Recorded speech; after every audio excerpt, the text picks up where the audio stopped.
Les Bilala du Tchad. D'après certaines traditions locales, les Bilala se seraient installés au Tchad, d'abord dans la région du Kanem, en provenance du Yémen.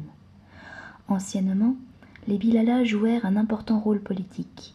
En effet, ils conquirent dans le courant du XIVe siècle le fameux royaume du Kanem, à l'est du lac Tchad, qui connut son apogée au siècle précédent.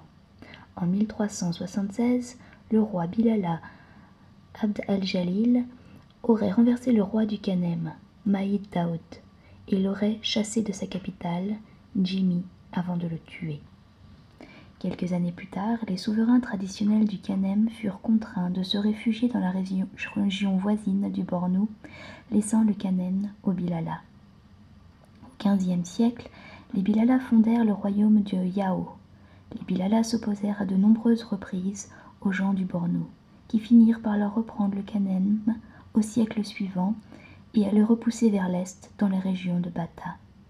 Les Bilala développèrent une architecture militaire particulière dont il subsiste encore de nombreuses traces dans le pays. Aujourd'hui, les Bilala, appelés aussi Boulala, Ma ou Madjé, vivent encore dans la région du Bata, l'une des préfectures sahéliennes du Tchad, en particulier autour du lac Fitri et dans la ville voisine de Yao, ainsi qu'à l'est dans la ville d'Ati, qui est le chef-lieu du Bata.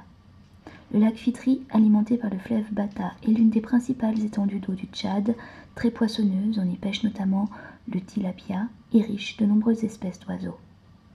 Depuis plusieurs générations, certaines familles Bilala se sont déplacées dans le reste du pays, et même jusqu'au Soudan voisin, dans la région du Darfour, et près de Guédaref.